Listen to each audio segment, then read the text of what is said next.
మాకు ఇచ్చినటువంటి మీ వాక్యాన్ని వినే అవకాశాన్ని బట్టి మీకు స్తోత్రాలు చెల్లిస్తూ ఉన్నాం. మీ వాక్యము ద్వారా మాతో మాట్లాడండి.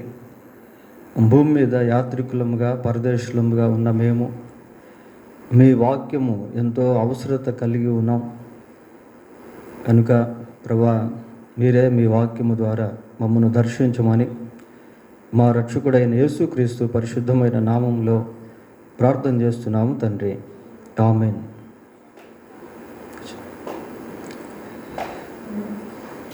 పిల్లరా, ఈరోజు మనం దశలోనిక పత్రిక అయితే చెప్పుకోవట్లేదు, కానీ ఒక వచనాన్ని మనం జ్ఞాపకం చేసుకుందాం. 119వ కీర్తన 105వ వచనాన్ని చదువుకుందాం.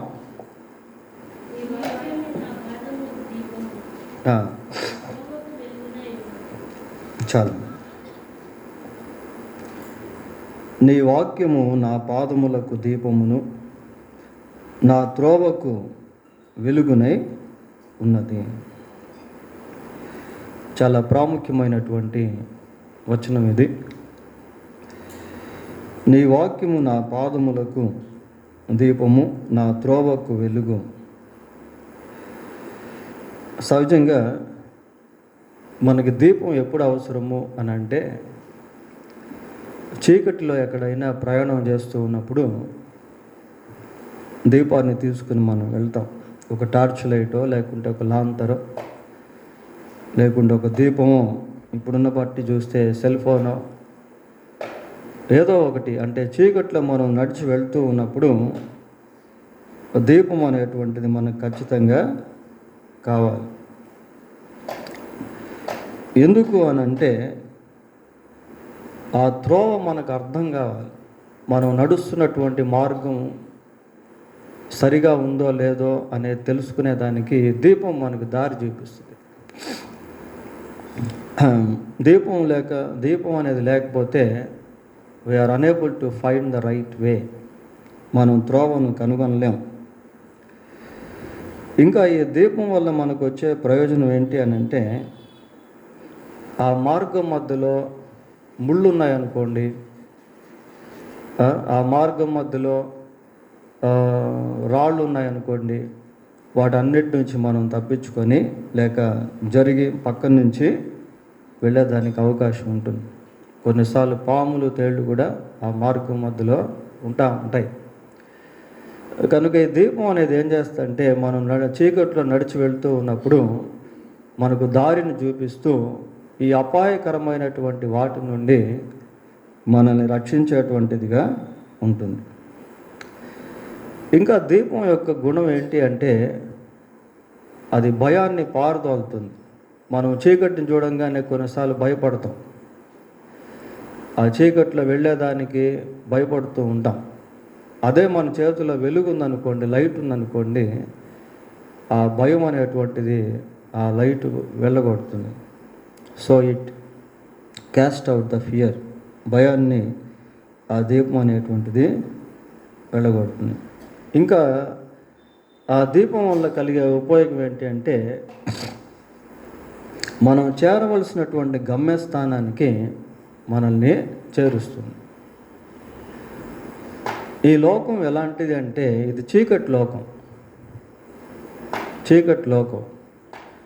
ఈ చీకటి లోకంలో మనమంతా కూడా యాత్రికులం, పరదేశులం. యాత్రికులమైనటువంటి మనకి చీకటి లోకంలో ప్రయాణించి చేరవలసినటువంటి గమ్యస్థానానికి చేరాలి అంటే ఖచ్చితంగా వాక్యం అనేటువంటి దీపం మనకు అవసరం. 119వ కీర్తన 19వ వచనం ఒకసారి చదువుదాం.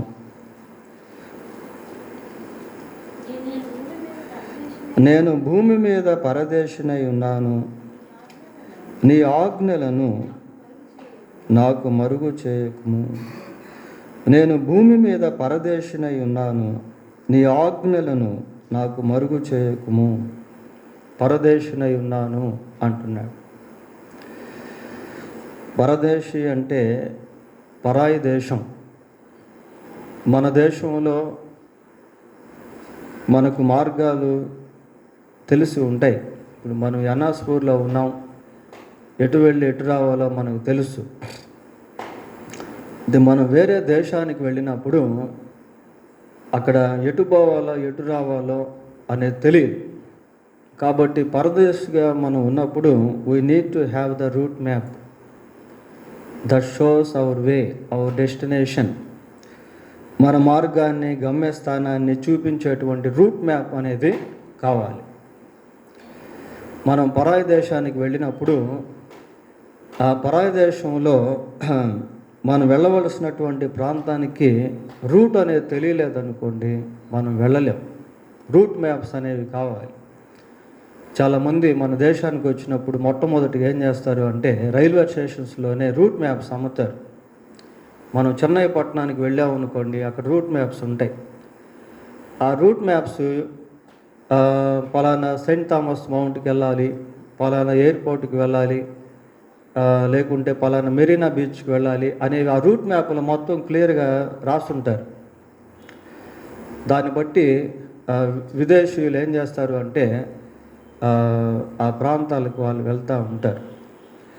ఈ భూమి మీద పరదేశులముగా ఉన్నటువంటి మనకు దేవుని యొక్క ఆజ్ఞలు అనేటువంటివి చాలా అవసరం. ఇక్కడ భక్తుడు అంటున్నాడు, నేను భూమి మీద పరదేశునై ఉన్నాను, నీ ఆజ్ఞలను నాకు మరుగు చేయకుము. కాబట్టి చీకటి ప్రపంచంలో యాత్రికులమైనటువంటి మనకు దేవుని వాక్యం అనేటువంటిది చాలా అవసరం. నీ వాక్యము నా పాదములకు దీపమును, నా త్రోవకు వెలుగునై ఉన్నది. పాదములను గురించి ఇక్కడ చూస్తూ ఉన్నాం ప్రియులారా. ఇవన్నీ మెటాఫారికల్గా రాయబడ్డాయి.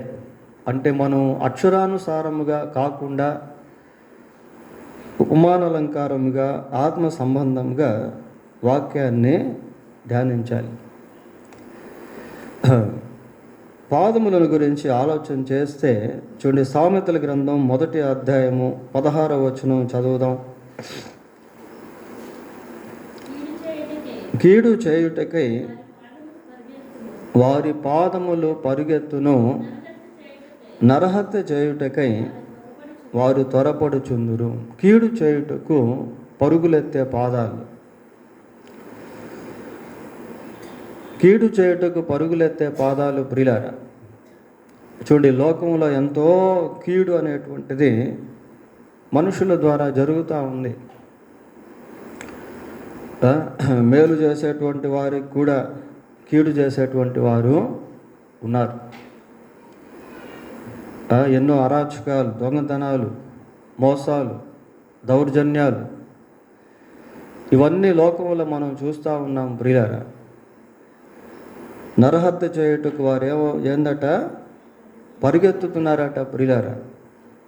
ఒక దినానికి ఎన్నో నరహత్యలు అనేటువంటివి మనం చూస్తాం.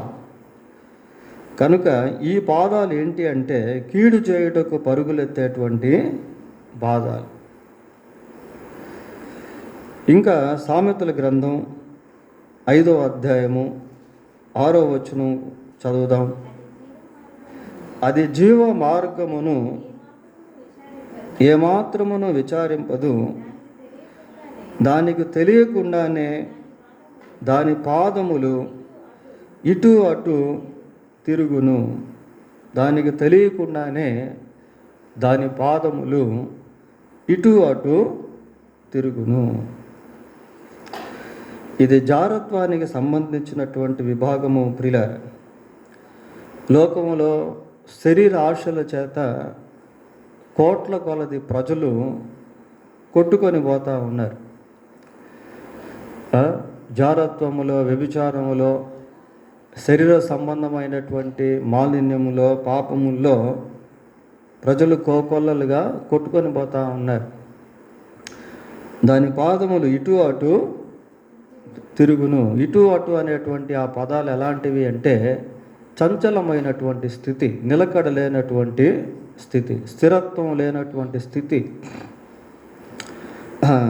చంచలమైనటువంటి స్థితిలో మనుషులు జీవిస్తూ ఉన్నారు ప్రియులారా.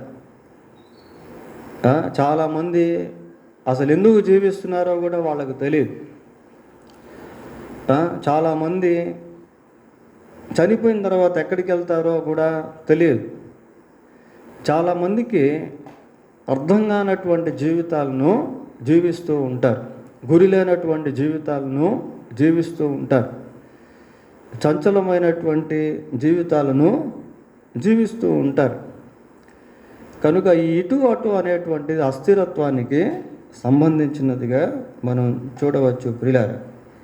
అదే సామెతల గ్రంథం 7వ అధ్యాయము 11వ వచనం కూడా చదువుదాం. అది బొబ్బలు పెట్టునది, స్వేచ్ఛగా తిరుగునది, దాని పాదములు దాని ఇంట నిలువవు, ఒకప్పుడు ఇంటి ఎదుటను ఒకప్పుడు సంత వీధుల్లోనూ అది ఉండును. ఇక్కడ స్వేచ్ఛగా తిరుగునది గురించి చూస్తున్నాం ప్రియులారా. లోకంలో ఎంతోమంది స్వేచ్ఛాపరులు ఉన్నారు. స్వేచ్ఛాపరులు అనేటువంటి వాళ్ళు ఎలాంటి వారు అంటే they are habituated for rampantly life అంటే విచ్చలవిడి జీవితానికి అలవాటు పడినటువంటి వారు స్వేచ్ఛాపరులు. స్వేచ్ఛగా జీవించాలని కోరుకుంటారు ప్రియులారా. పిల్లల గురించి ఆలోచిస్తే తల్లిదండ్రులకు లోబడినటువంటి పిల్లలు, కొద్దిమంది భార్యలు భర్తకు లోబడినటువంటి భార్యలు, ఆఫీసుల్లో యజమానులకు లోబడినటువంటి దాసులు, స్కూల్స్లో కాలేజెస్లో ఉపాధ్యాయులకు లోబడినటువంటి విద్యార్థులు, స్వేచ్ఛాజీవులు, స్వేచ్ఛాపరులు. స్వేచ్ఛాపరులు ప్రియులారా. లోకమంతా కూడా ప్రజలు ఎలాగున్నారు అంటే they want to live as per their will. వారికి ఏ విధంగా ఇష్టమైతే ఆ విధంగా జీవించాలని మనుషులు కోరుకుంటూ ఉంటారు. న్యాయాధిపతుల గ్రంథం 21వ అధ్యాయము 25వ వచనాన్ని చదువుకుందాం. న్యాయాధిపతుల గ్రంథం 21వ అధ్యాయం 25వ వచనం. ఆ దినములలో ఇశ్రాయేలీయులకు రాజు లేడు, ప్రతి వాడును తన ఇష్టానుసారముగా ప్రవర్తించుచు వచ్చును. ప్రతివాడు తన ఇష్టానుసారంగా ప్రవర్తిస్తూ వచ్చాడు. ఈరోజు కూడా పరిస్థితి అలాగే ఉంది ప్రియులారా. ఎవరికి ఇష్టం వచ్చినట్టు వాళ్ళు జీవిస్తూ ఉన్నారు. స్వేచ్ఛాపరులు ఎవరికి ఇష్టం వచ్చినట్టు వాళ్ళు జీవిస్తూ ఉన్నారు. ఎటు పడితే అటు వెళ్ళిపోతూ ఉంటారు. వారికి ఏది ఇష్టమైతే అది చేసేదానికి ఇష్టపడతారు, ప్రయత్నిస్తారు. There is no any custody for such kind of people. అటువంటి వారికి ఎటువంటి కట్టుబాట్లు అనేవి ఉండవు ప్రియులారా. విచ్చలవిడిగా జీవించేటువంటి స్థితి లోకంలో అనేక మంది కలిగి ఉన్నారు. ఇదంతా చీకటి త్రోవల్లో నడిచేటువంటి విధానాలు. మార్కు సువార్త 9వ అధ్యాయము 45-46 వచనాలు చదువుదాం. మార్కు సువార్త 9:45-46. నరకమున నీ పాదము నిన్ను అభ్యంతరపరచిన ఎడల దాన్ని నరికివేయము. 2 పాదములు కలిగి నరకములో పడవేయబడుట కంటే కుంటివాడివై నిత్య జీవములో ప్రవేశించుట మేలు. ఇక్కడ నరకమును గురించి చూస్తున్నాం ప్రియులారా. నరకమును గురించి చూస్తూ ఉన్నాం. నరకమునకు పరుగులెత్తే పాదాలు ఇవి. పాదాలు అంటే మనం నిజంగా మన కాళ్ళు అని మనం చెప్పుకునేదానికి కాదు, అటువంటి జీవితాలు. అటువంటి జీవితాలు ప్రియులారా. నరకమునకు పరుగులెత్తేటువంటి మనుషులు, నిత్య నరకానికి పరుగులెత్తేటువంటి ప్రజలు. యేసుప్రభు ఒక మాట అన్నాడు. ఏమన్నాడు అంటే, నాశనమునకు పోవు ద్వారము వెడల్పును, ఆ దారి దాని ద్వారా ప్రవేశించువారు అనేకులు. కనుక ప్రియులారా, ఈ చీకటి త్రోవల్లో నడిచేటువంటి వారంతా కూడా చీకటిలోకి వెళ్ళిపోతారు లాస్ట్కి.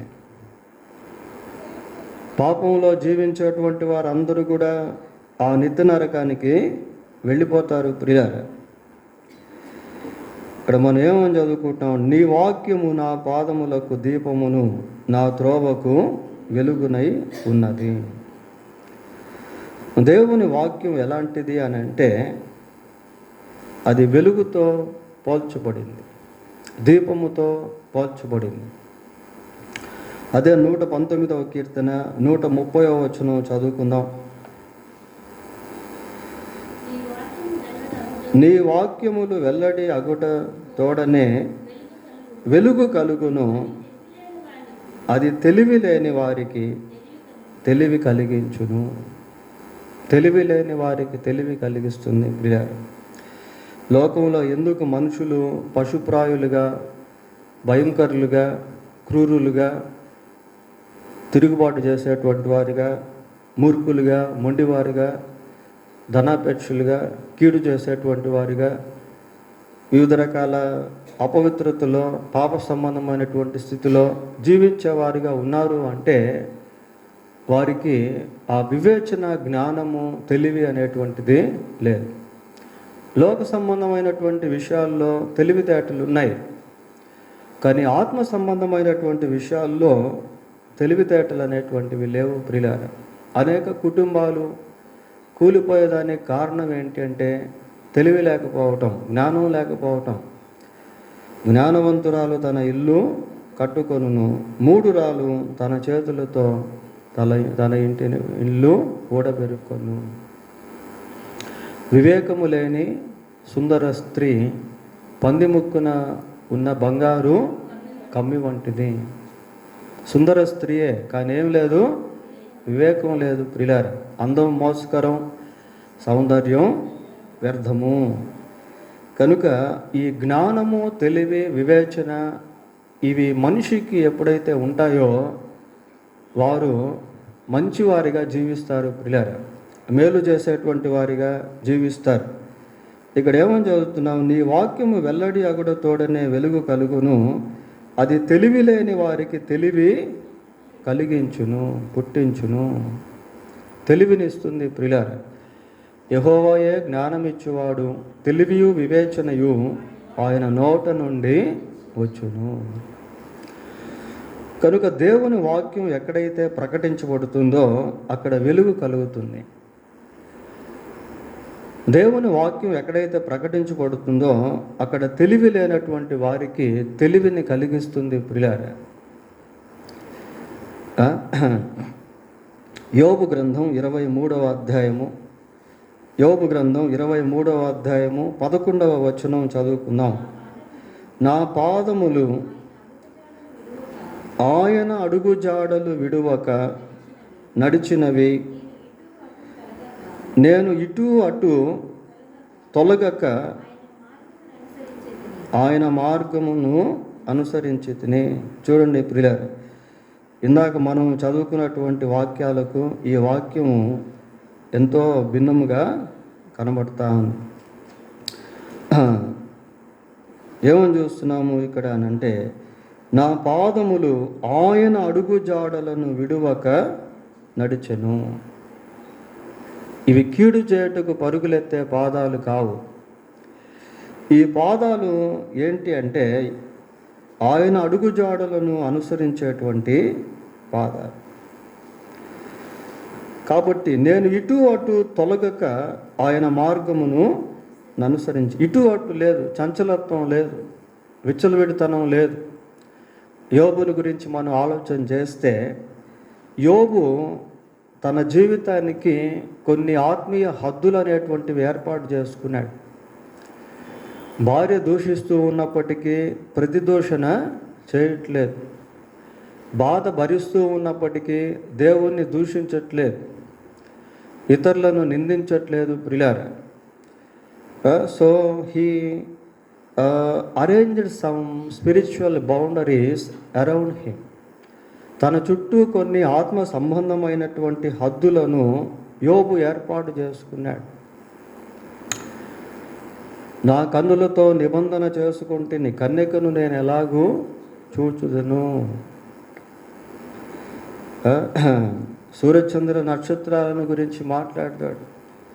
వాటిని నేను ముద్దు పెట్టుకుని ఎడల పరమందున్న దేవుని ఆజ్ఞ ఏమగును అంటాడు. సువర్ణమును గురించి మాట్లాడతాడు. ప్రియులారా, యోబు నా పాదములు ఆయన అడుగుజాడల్లో నన్ను విడువక నడిచినవి, నేను ఇటు అటు తొలగక ఆయన మార్గమును అనుసరించి తిని. ఇటు అటు ఎక్కడ తొలగట్లేదు ప్రియులారా. ఎన్ని కష్టాలు వచ్చినా, శ్రమలు వచ్చినా, శోధనలు వచ్చినా, బాధలు వచ్చినా, వేదనలు వచ్చినా, రోగం వచ్చినా, ఆ ఆధ్యాత్మిక స్థితిలో సంపూర్ణ స్థిరత్వాన్ని కలిగి నిలబడిపోయాడు. సైతాను సవాలు విసిరాడు. ఏమని విసిరాడు అంటే, యోబు నిన్ను దూషించి నిన్ను విడిచి వెళ్ళిపోతాడు, దూషిస్తాడు, విడిచి వెళ్ళిపోతాడు.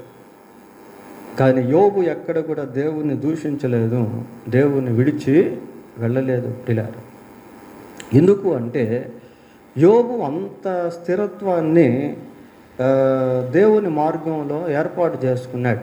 యేసు ప్రభు ఒక మాట అన్నాడు. ఏమన్నాడంటే, ఈయన మాటలు విని బండ మీద తన ఇల్లు కట్టుకొనిన ఈయన మాటలు విని వాటి చొప్పున చేయు ప్రతివాడు బండ మీద తన ఇల్లు కట్టుకొనిన బుద్ధిమంతుని పోలియుండును.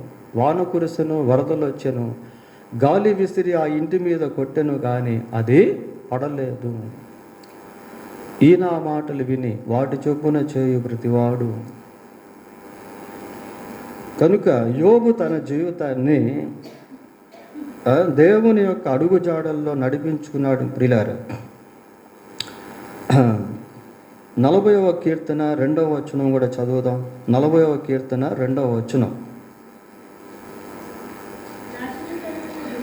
నాశనకరమైన గుంటలో నుండి, జిగటగల దొంగ ఊబిలో నుండి ఆయన నన్ను పైకెత్తెను, నా పాదములు బండ మీద నిలిపి నా అడుగులు స్థిరపరచెను. నాశనకరమైన గుంటలో నుండి, జిగటగల దొంగ ఊబిలో నుండి. కొద్దిమంది యాత్రికులు ప్రయాణం చేస్తూ నాశనకరమైన గుంటల్లో పడిపోతారు, జిగటగల ఊబుల్లో ఇరుక్కుపోతారు పిల్లలు. బాటసార్లు ఉంటారు, ప్యాజర్ బైస్. ఈ బాటసార్లు వెళ్తూ వెళ్తూ ఎక్కడైనా వాళ్ళ కాళ్ళకి మట్టి బురద ఏదైనా అంటుకుంటే అక్కడక్కడ కొన్ని గుంటలు ఉంటాయి. సరే వెళ్ళి కాళ్ళు కడుక్కున్నావులే అని చెప్పి దాంట్లోకి దిగుతారు ప్రియులారా. కానీ ఆ గుంటలు ఊబులు. అదేదో చిన్న గుంట ఉందని అని చెప్పి దాంట్లో దిగితే అదంతా బురద ఉంటుంది లోపల, బాటంలెస్ పిట్ లాగా ఉంటుంది. అది అడుగు భాగం లేని గొయ్యి అన్నమాట. అది అమాంతంగా చిన్నగా లోపలికి లాగేసుకుంటూ చివరికి ఆ వ్యక్తి మరణించేటట్టు చేస్తుంది ప్రియులారా. జిగటగల ఊబులై, సుడిగుండాలైనా కంటికి కనబడతాయి కానీ ఊబులు కనిపించవు. అదేదో చిన్న కాళ్ళు కడుక్కునే గుంటల్లాగా ఉంటాయి. ఇక్కడ ఏమంటున్నాడు, నా పాదములు నాశనకరమైన గుంటలో నుండి, జిగటగల దొంగ ఊబిలో నుండి ఆయన నన్ను పైకెత్తెను. అంటే దేవుడు పైకెత్తక మునుపు అతను ఎక్కడున్నాడు? నాశనకరమైన గుంటలో ఉన్నాడు, జిగటగల దొంగ ఊబిలో ఉన్నాడు ప్రియులారా. ఇప్పుడు దేవుడు పైకెత్తాడు. దేవుడు పైకెత్తి బండ మీద నిలిపి ఏం చేశాడట? అడుగులు స్థిరపరిచాడు. దీంట్లో మనం నేర్చుకోవాల్సింది ఏంటంటే, ఎప్పుడు దేవుడు అతన్ని పైకెత్తాడు, ఎప్పుడు నిలబెట్టాడు అని అంటే, మొదటి వచనం ఒకసారి చదవండి. యెహోవా కొరకు నేను సహనముతో కనిపెట్టుకొంటిని, ఆయన నాకు చెవి యొగ్గి నా మొర ఆలకించెను. అంటే ఈయన మొరపెట్టాడు ప్రియులారా. ఊబులో ఉన్నప్పుడు మొరపెట్టాడు, నాశనకరమైన గుంటలో ఉన్నప్పుడు మొరపెట్టాడు. మన జీవితంలో కూడా ఎక్కడైతే ఏ జిగటగల దొంగ ఊబిలో ఇరుక్కోపోయామో, నాశనకరమైన గుంటలో పడిపోయామో అక్కడ నుండి మొరపెట్టాలి. ఈ మొరపెట్టేటువంటి అనుభవము దేవుడు మనకు విడుదలనిచ్చేదానికి దారి తీస్తుంది ప్రియులారా. కాబట్టి మొరపెట్టాలి. ఒకవేళ మనం బాగానే ఉండి మన కుటుంబాల్లో ఎవరైనా ఇటువంటి గుంటల్లో ఉన్నారేమో, ఇటువంటి ఊబుల్లో ఉన్నారేమో, వారి కొరకు మొరపెట్టాలి. ఇటువంటి ఊబుల్లో గుంటల్లో ఇరుక్కుపోయినటువంటి లోకం కొరకు మొరపెట్టాలి. ప్రియులారా, దేవుడే పైకెత్తేటువంటి వాడు, దేవుడే లేవనెత్తేటువంటి వాడు, బండ మీద పాదములను నిలిపి అడుగులను స్థిరపరిచేటువంటి వాడు దేవుడే. So we must cry unto him. కాబట్టి ఆయనకు మొరపెట్టాలి ప్రియులారా. ఇక్కడ ప్రార్థన ద్వారా ఇది సాధ్యపడుతుంది.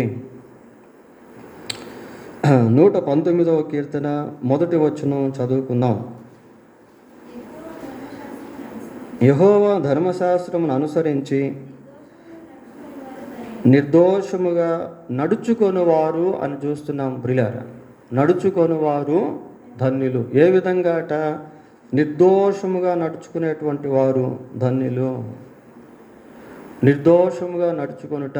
నేను ఇందాక మనం చెప్పుకున్నాం, మనం మార్గం సుగమంగా ఉండాలి అంటే, లేక మనం నడిచేటువంటి మార్గం స్పష్టంగా మనకు అర్థం కావాలి అంటే ఆ దీపం అనేది మనం కలిగి ఉండాలి.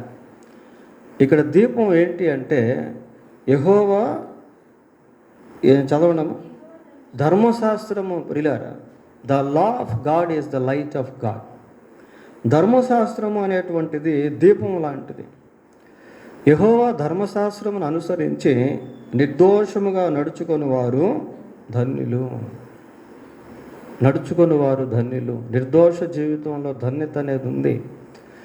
నిర్దోషమైనటువంటి జీవితంలో దేవుని కాపుదల అనేది ఉంది ప్రియులారా. దానియేలును తీసుకెళ్ళి సింహపు గుహలో పడేశారు. సింహములు దానియేలును ఏమీ చేయలేదు. అప్పుడు దానియేలును దేవుడు కాపాడినప్పుడు దానియేలు తన నిర్దోషత్వపు స్థితిని జ్ఞాపకం చేసుకుని, నేను నా దేవుని దృష్టికి నిర్దోషినిగా కనబడితిని గనుక ఆయన తన దూతను పంపి సింహముల నోట నుండి నన్ను విడిపించెను. నేను నా దేవుని దృష్టికి నిర్దోషినిగా కనబడితిని గనుక. ఈ నిర్దోషమైనటువంటి జీవితము దేవుని యొక్క ధర్మశాస్త్రమును అనుసరించుట వలన మనము పొందుకుంటాము ప్రియులారా. దేవుని ధర్మశాస్త్రం అనుసరించుట వలన ఈ నిర్దోషమైనటువంటి జీవితాన్ని మనం పొందుకునేటువంటి వారంగా ఉంటాం.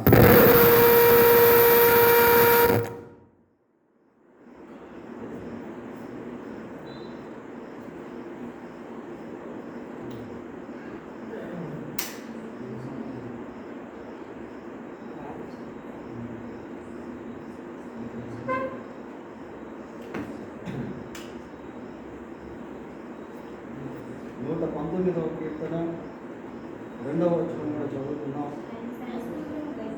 ఆయన శాసనములను గైకొనుచు పూర్ణ హృదయముతో ఆయనను వెతుకువారు ధన్యులు. వారు ఆయన మార్గములలో నడుచుకొనుచు ఏ పాపమును చేయరు. ఇక్కడ శాసనములను గురించి చూస్తున్నాం ప్రియులారా. పై వచనములో ధర్మశాస్త్రమును గురించి చూసాము. క్రింది వచనములో శాసనములను గురించి చూస్తూ ఉన్నాం. దేవుని యొక్క శాసనములు ఏం చేస్తాయి అంటే, ఇంకోసారి చదువుతామా. ఆయన శాసనములను గైకొనుచు పూర్ణ హృదయముతో ఆయనను వెతుకువారు ధన్యులు. వారు ఆయన మార్గములలో నడుచుకొనుచు ఏ పాపమును చేయరు. దేవుని మార్గముల్లో నడుస్తూ ఉన్నప్పుడు ప్రతి పాపము నుండి మనం తప్పించబడేవారముగా ఉంటాము ప్రియులారా. దేవుని శాసనాలను మనం ఎప్పుడైతే గైకొంటూ ఉంటామో ఆ శాసనములు పాపము నుండి మనల్ని భద్రపరుస్తాయి. పాపమునకు దూరంగా మనల్ని తీసుకుని వెళ్తాయి. మనం దేవుని యొక్క శాసనాలను ఎప్పుడైతే గైకొనే వారంగా ఉంటామో ఆయన మార్గములో నడుచుకునేటువంటి వారముగా మారుతాం. ఆయన శాసనాలను గైకొనుటయే ఆయన మార్గములో నడుచుకోవడం ప్రియులారా. ఆయన మార్గంలో ఎంతో నెమ్మది ఉంటుంది. ఆయన మార్గంలో ఎక్కడ అపాయం అనేది ఉండదు. ఆయన మార్గంలో ఎంతో సంతోషం అనేది ఉంటుంది, సమాధానం అనేది ఉంటుంది. దేవుని యొక్క మార్గంలో ఉంటుంది ప్రియులారా. 9వ వచనం కూడా చదవండి. యవనస్తులు దేని చేత తమ నడతను శుద్ధిపరచుకొందురు, నీ వాక్యమును బట్టి దాన్ని జాగ్రత్తగా చూచుకొనుట చేతనే కదా. ఇక్కడ నడతను గురించి చదువుతా ఉన్నాం. యవనస్తులు దేని చేత తమ నడత శుద్ధిపరచుకొందురు. నడత ప్రియులారా, నడత, నడవడిక ఇవన్నీ కూడా మార్గానికి సంబంధించినవి. యవనస్తులను గురించి మనం ఆలోచన చేస్తే యవనస్తుల యొక్క జీవితాలు ఈ రోజుల్లో చిన్న వయసులోనే పొల్యూట్ అయిపోతూ ఉన్నాయి. టీనేజ్ వయసుకు రాకముందే ఎంతోమంది యవనస్తులు చెడిపోతూ ఉన్నారు. ఈ సెల్ ఫోన్స్ని బట్టి, ప్రొనోగ్రఫీస్ని బట్టి, డ్రగ్స్ని బట్టి అడిక్ట్ అయిపోతున్నారు వాటికి. అయితే ఇక్కడ ఏమని చూస్తున్నామంటే యవనస్తులు దేని చేత తమ నడత శుద్ధిపరచుకొందురు. వారి యొక్క నడతలో ఆ శుద్ధీకరణ జరగాలి అంటే అది కేవలం దేవుని వాక్యాన్ని బట్టి మాత్రమే జరుగుతుంది.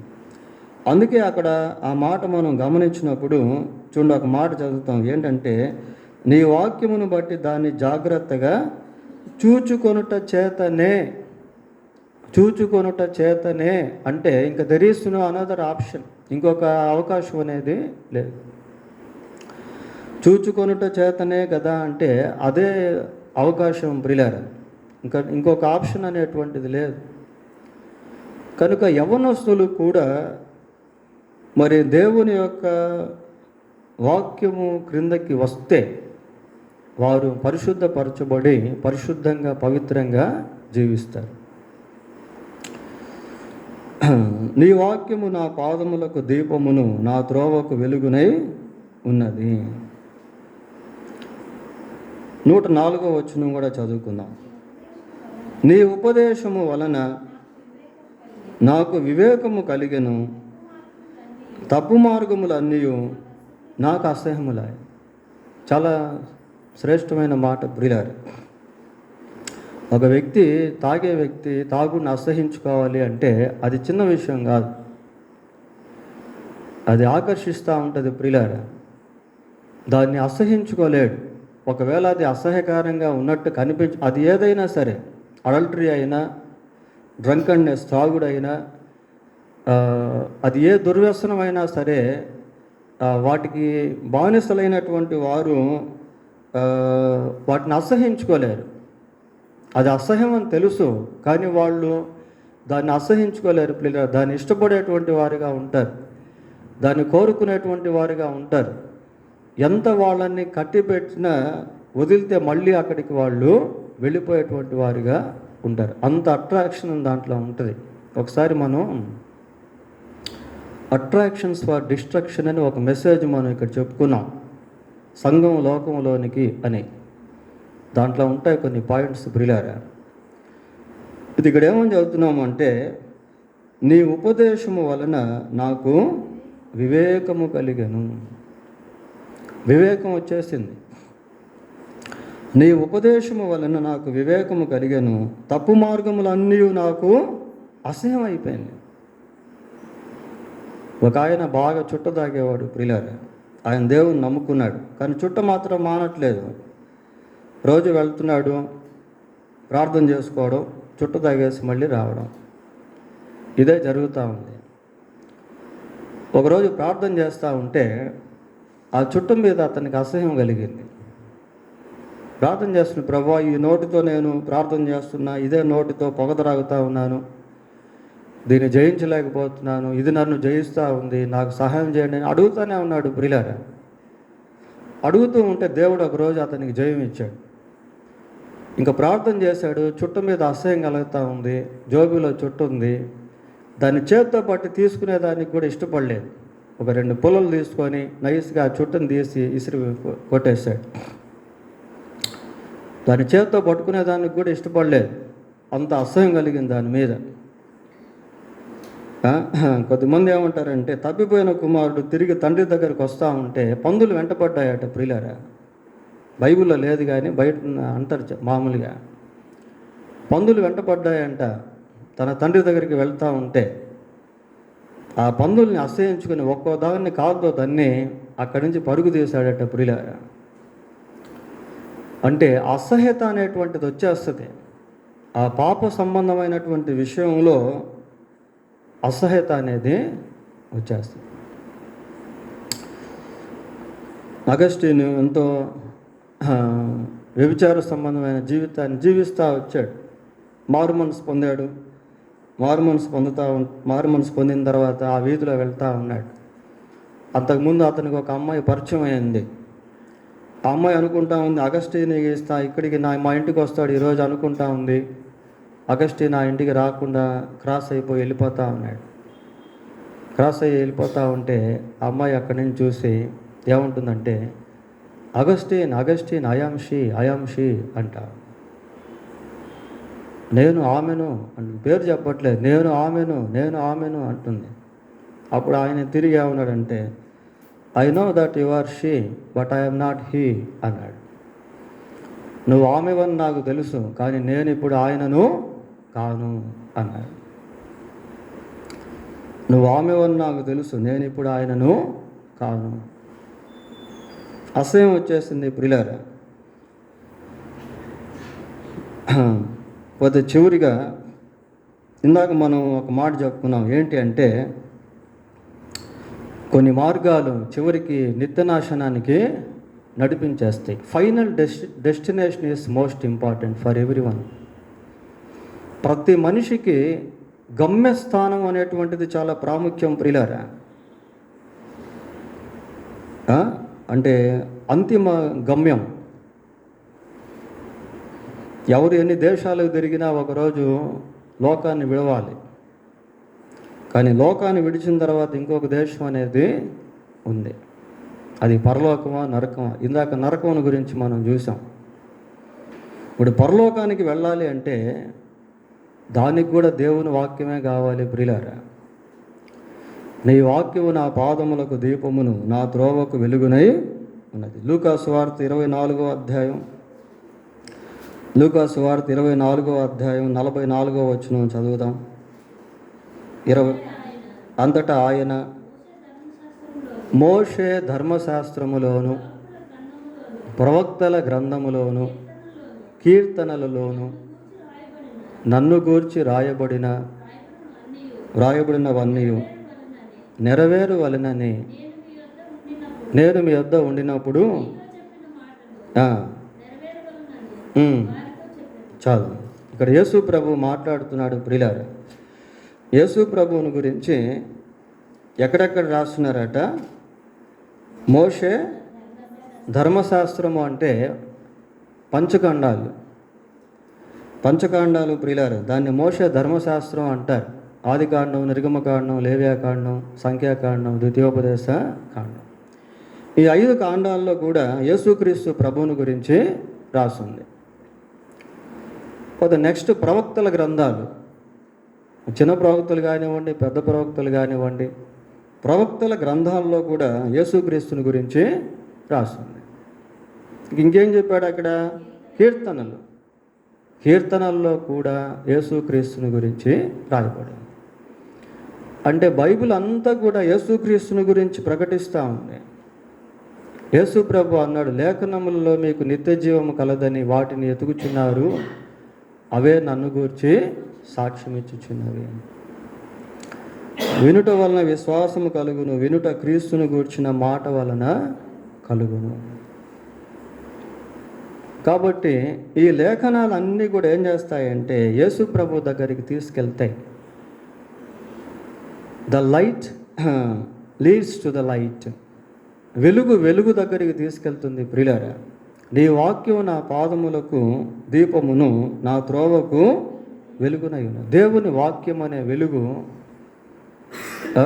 వెలుగైనటువంటి క్రీస్తు దగ్గరికి మనిషిని తీసుకెళ్తుంది. యేసుక్రీస్తు అన్నాడు, నేను లోకమునకు వెలుగును అన్నాడు. The light leads us to the వే.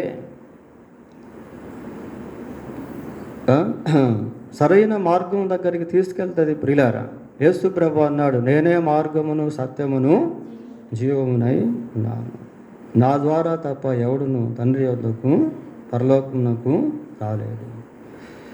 కాబట్టి దేవుని వాక్యము ద్వారా మనిషి ఆ నిత్య జీవంలోనికి వెళ్ళిపోతాడు. యేసుక్రీస్తునందు విశ్వాసం ఉంచుట వలన పాపక్షమాపణ పొందుట వలన ఆ నిత్య నరకమును తప్పించుకొని దేవుని యొక్క నిత్యరాజ్యంలోనికి వెళ్ళిపోతాడు. ప్రియులారా, నీ వాక్యము నా పాదములకు దీపము, నా త్రోవకు వెలుగు.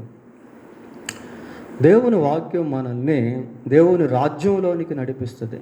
అది ఫైనల్ డెస్టినేషన్, అది అంతిమ గమ్యస్థానం. అది కనుక వాక్యము చాలా ప్రాముఖ్యమైనది. ప్రియులారా, పోతే చివరికి ఇంకొక వచనం మనం చూసి ముగిద్దాం. మనం ప్రారంభంలో ఒక మాట చదువుకున్నాం. ఏంటి అంటే, కీడు చేయుటకు పరుగులెత్తు పాదములు. క్రీస్తుని విశ్వసించినటువంటి వారు సువార్తను ప్రకటించేటువంటి పాదాలను కలిగి ఉంటారు. ప్రియులారా, యెషయా గ్రంథం 52వ అధ్యాయం 7వ వచనం చదువుకుందాం. యెషయా గ్రంథం 52వ అధ్యాయం 7వ వచనం. సువార్త ప్రకటించుచు, సమాధానము చాటించుచు, సువర్తమానం ప్రకటించుచు, రక్షణ సమాచారము ప్రచురించు వారి పాదములు నీ దేవుడు ఏలుచున్నని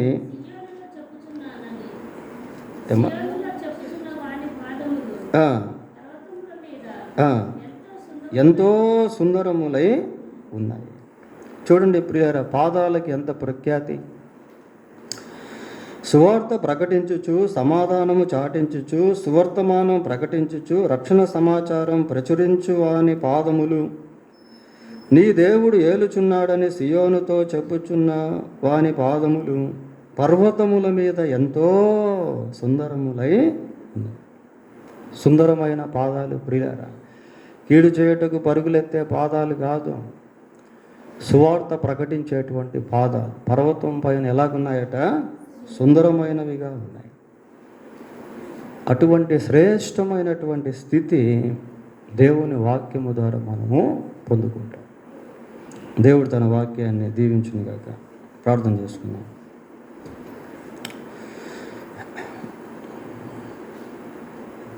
ప్రేమ కలిగిన మా తండ్రి, పరిశుద్ధుడైన మా దేవా, మీకు వందనాలు, స్తోత్రాలు. మీ వాక్యం మా పాదములకు దీపముగా, మా త్రోవకు వెలుగుగా మీరు చేశారు. మీకు వందనాలు. మీరు మాకు ఇచ్చిన వాక్యాన్ని బట్టి మీకు వందనాలు. మీ వాక్యాన్ని మేము గైకొనేవారముగా ఉండుటకు సహాయం చేయండి. మీ అడుగు జాడల్లో యోబు వలె నడిచేవారముగా ఉండుటకు కృప దయచేయండి. ప్రభా, మీ వాక్యమును అనుసరించే వారముగా ఉండుటకు సహాయం చేయండి. మీ ధర్మశాస్త్రమును అనుసరిస్తూ నిర్దోషముగా జీవించుటకు కృప దయచేయండి. తప్పు మార్గములు మాకు అసహ్యముగా మార్చండి. ప్రభా, యాత్రికులం, పరదేశులం, మీ ఆజ్ఞలు మాకు దయచేయండి.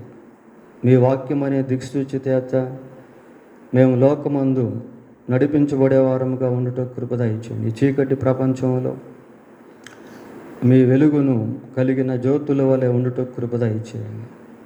మీ సన్నిధి మాకందరికీ తోడుగా ఉంచండి. లోకంలో అనేకులు చీకటిలో ఉన్నారు ప్రభా, అట్టి వారిని కూడా మీరు దర్శించండి. మీ వాక్యం ప్రపంచమంతా ప్రకాశిస్తూ ఉండగా ఈ ప్రకాశమానములోనికి ప్రజలు రాగలుగుటకు, అంధకార సంబంధమైనటువంటి బంధకాల్లో నుండి వారికి సంపూర్ణ విడుదల దయచేయండి. వారి మనోనేత్రాలను మీరు వెలిగించండి. క్రీస్తు యొక్క సువర్తమానము వారికి అర్థమగునట్లుగా సహాయం చేయండి. మమ్మును కూడా బలపరిచి మీ కొరకు దయతో జీవింపచేయండి. మా పాదములు సువార్త ప్రకటించే పాదములుగా ఉండుటకు మీరే కనికరించి సహాయము చేయమని మా రక్షకుడైన యేసుక్రీస్తు పరిశుద్ధమైన నామములో ప్రార్థన చేస్తున్నాము తండ్రి. ఆమేన్. మన తండ్రి అయిన దేవుని ప్రేమ, మన ప్రభు అయిన యేసుక్రీస్తు యొక్క కృప, పరిశుద్ధాత్మ దేవుని యొక్క సన్నిధి సహవాసము మనకు, కుటుంబాలకు, సంఘంలో ఉన్న ప్రతి కుటుంబానికి తోడై ఉండి అన్ని విషయాల్లో ప్రభు కొరకు జీవించుటకు సహాయము చేయునుగాక. ఆమేన్. Praise lord.